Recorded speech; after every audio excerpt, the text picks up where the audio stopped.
जितना कठिन संघर्ष होगा जीत उतनी ही शानदार होगी। नमस्कार, गुड मॉर्निंग स्टूडेंट्स, कैसे हैं आप सभी। उम्मीद करती हूँ आप सब स्वस्थ होंगे, मस्त होंगे और अपनी पढ़ाई बहुत अच्छी तरीके से जारी रखे होंगे और इस समय का पूरी तरह से आप सदुपयोग कर रहे हैं। मैं कुमुदनी आज लेकर आई हूँ आप सभी के सामने area of a triangle determinant का एक बहुत ही इम्पॉर्टेंट टॉपिक है, लेकिन ये नया नहीं है आपके लिए। आप क्लास 10 के अंदर इसको पढ़ चुके हैं, है ना। तो देखिए डिटरमिनेंट में हम इसको किस तरह से एक नए रूप में देखेंगे।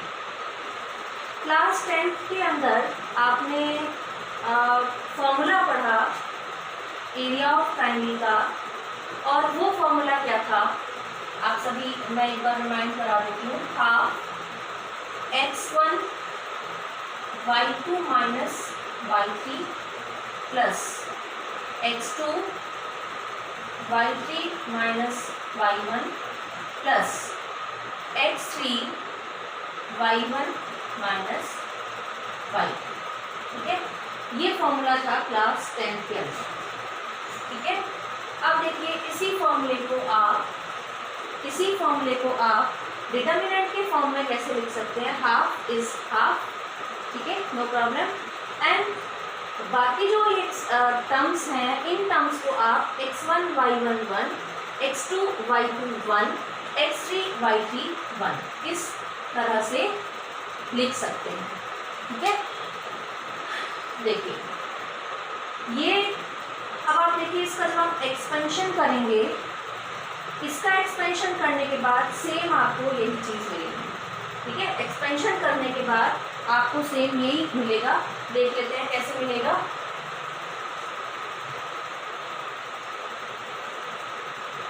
हाफ हम इसको कॉलम 1 के अलाउंग एक्सपेंड करते हैं। ठीक है, कॉलम 1 के अलाउंग हम इसको एक्सपेंड करेंगे। Then what you get x1।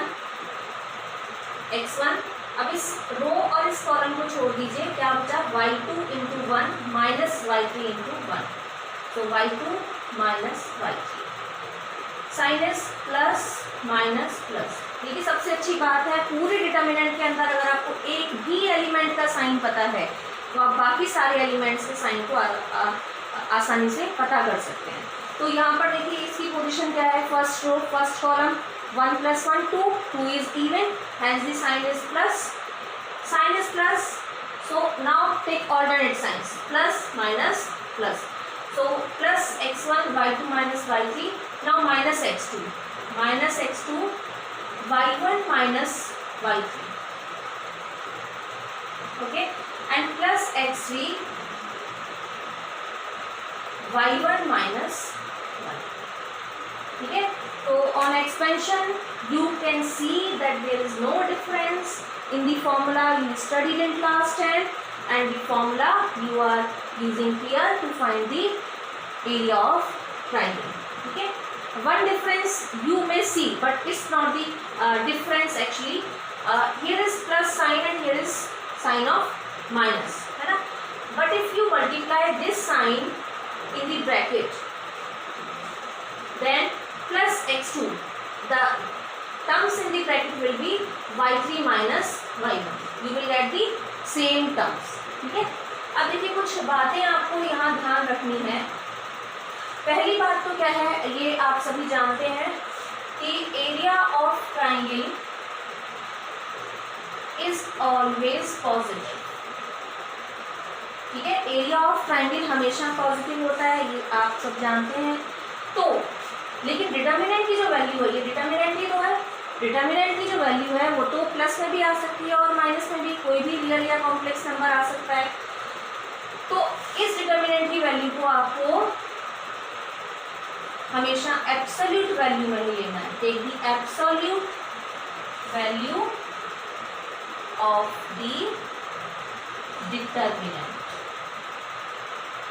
ठीक है, आपको हमेशा एब्सोल्यूट वैल्यू ही लेनी है। ठीक है, इसके बाद में यानी अगर मान लीजिए इस डिटरमिनेंट की वैल्यू k आ रही है, इस डिटरमिनेंट की जो वैल्यू है वो k आ रही है, तो आपको इस के की एब्सोल्यूट वैल्यू यानी कि मॉड्यूलस ऑफ दिस डिटर्मिनेंट लेना है एरिया ऑफ ट्राइंगल निकालते वक्त, ठीक है। But if the area is given, लेकिन अगर एरिया आपको गिवन है तो आपको क्या करना है, एरिया अगर आपको गिवन है तो आप उसकी वैल्यू को प्लस साइन के साथ और माइनस साइन के साथ, दोनों के साथ आप लेंगे, ठीक है। देखिए कैसे, समझिए, आपको एरिया गिवन है, ठीक है, और एरिया क्या है, इस के की एब्सोल्यूट वैल्यू यानी कि determinant of absolute value of के। तो अगर आपको एरिया गिवन है मतलब आपको क्या गिवन है, एब्सोल्यूट वैल्यू ऑफ के। मान लिया ये एक्स आपको गिवन है तो के क्या होगा, प्लस माइनस एक्स, ठीक है। ये हम पॉइंट्स एग्जाम्पल के थ्रू भी समझेंगे। अभी देखिए अगर 3 पॉइंट्स कोलिनियर हैं, इफ 3 पॉइंट्स आर कोलिनियर, तो बताइए क्या होगा एरिया ऑफ ट्राइंगल। आप सब पढ़ चुके हैं क्लास 10 के अंदर, area of triangle ABC is equal to 0, ठीक है, ये तो आप सभी को पता होगा, है ना। 3 पॉइंट्स कोलिनियर, कोलिनियर मतलब एक ही लाइन बन रही है, लाइन बन रही है मतलब ट्राइंगल बन ही नहीं रहा, और ट्राइंगल बन नहीं रहा तो फिर एरिया ऑब्वियसली 0 हो जाएगा, ठीक है। अब देखिए हम सबसे पहले तो सिंपली एरिया निकालना सीखते हैं, ठीक है। एक एग्जांपल मैं लेती हूँ, तो एरिया ऑफ ट्राइंगल ABC के लिए मैंने एग्जांपल लिया है ABC, ये 3 पॉइंट्स आपको दे रखे हैं 6, 0, 4, 0 एंड 0, 2, और इस ट्राइंगल का आपको एरिया बताना है। तो एरिया ऑफ ट्राइंगल आप क्या लेंगे, मॉड्यूलस ऑफ दिस डिटर्मिनेंट, ठीक है, क्या लेंगे, मॉड्यूलस ऑफ दिस डिटर्मिनेंट, है ना।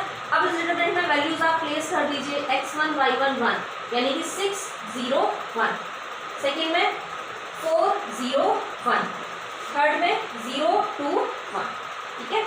ये वैल्यूज आप पुट करने के बाद में जब आप इसको सॉल्व करेंगे, एक्सपेंड करेंगे, मैंने इसको अलॉन्ग R1 के अलॉन्ग मैंने इसको एक्सपेंड किया है। जब आप इसको एक्सपेंड करेंगे तो आप देखेंगे कि इसकी जो वैल्यू है वो आपको कितनी मिल रही है, -2, ठीक है, इस डिटर्मिनेंट की वैल्यू। तो आपको लेकिन इस डिटर्मिनेंट की कौन सी वैल्यू लेनी है, एब्सोल्यूट वैल्यू यानी इसका मॉड। तो -2 आपको वैल्यू मिल रही है, उसका मॉड जब आप करेंगे तो आपको कितना मिलेगा, 2 स्क्वायर यूनिट। यूनिट लगाना ना भूलें, चाहे वो किसी भी तरह का क्वेश्चन हो, किसी भी चैप्टर में हो, अगर यूनिट की बात हो रही है, आपको पता है कि यहाँ यूनिट में जवाब देना है तो आप यूनिट लगाना ना भूलें, ठीक है। तो 2 स्क्वायर यूनिट, ये इसका आंसर हो गया, ठीक है। ये हमने डायरेक्ट एप्लीकेशन देखा है इस फॉर्मूले का। अब देखिए अगर आपसे ये गिवन हो कि एरिया आपको पता है ना, आपकी एक्सरसाइज का हम एक क्वेश्चन नंबर 3 है एक्सरसाइज का, वो हम लेते हैं। आपको बताना है value of K, find the value of K if area of triangle ABC is 4 where.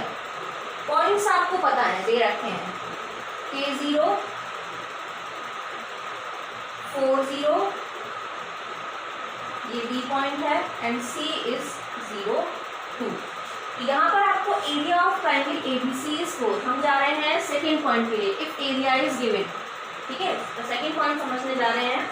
तो एरिया आपको गिवन है यानी कि आपको क्या गिवन है, absolute value of determinant is equal to area of triangle ABC is equal to what, 4, ठीक है। मान लिया कि एब्सोल्यूट वैल्यू का मतलब क्या है, आपको ये दे रखा है, ठीक है, यानी आपको ये इस तरह से पता है। तो आप बताइए जब इस वैल्यू के आगे से आप एब्सोल्यूट वर्ड को रिमूव करना चाहते हैं तो यहाँ पर साइन किसका आएगा, प्लस माइनस, मॉड्यूलस हटेगा, प्लस माइनस आएगा, ठीक है। तो आपको क्या मिलेगा, value of determinant is equal to +-4, ठीक है। अब वैल्यू ऑफ डिटर्मिनेंट क्या होगी, area of triangle. Area of triangle क्या होगा, हाफ। पॉइंट देखिए पहला कौन सा है, K0, 1, 4, 0, 1, 0, 2, okay, so you are here. अब आगे की एक्सरसाइज आपके लिए है, एक बार आप क्या करेंगे, इस डिटर्मिनेंट को +4 के इक्वल लेंगे और एक बार आप इसको -4 के इक्वल लेंगे। सॉल्व करने के बाद आपको केवल 2 वैल्यूज़ मिलेंगी और दोनों ही वैल्यूज़ को आपको कंसिडर करना है अगर वो इनवैलिड नहीं है तो। और एक्सपेंशन आपके ऊपर है, फिर से अगर आप करेंगे C2 के अलोंग तो क्वेश्चन थोड़ा सॉल्यूशन आसान हो जाएगा, अदरवाइज आप किसी भी रो या किसी भी कॉलम के अलोंग इसको एक्सपेंड कर सकते हैं। ठीक है, अब एक थर्ड पॉइंट बचता है, उस थर्ड पॉइंट का भी हम एक एग्जांपल ले लेते हैं, आपकी एक्सरसाइज से ही है वो एग्जांपल। थर्ड पॉइंट क्या है कि 3 पॉइंट्स कोलिनियर हैं, तो एरिया ऑफ ट्रायंगल कितना होना चाहिए, 0।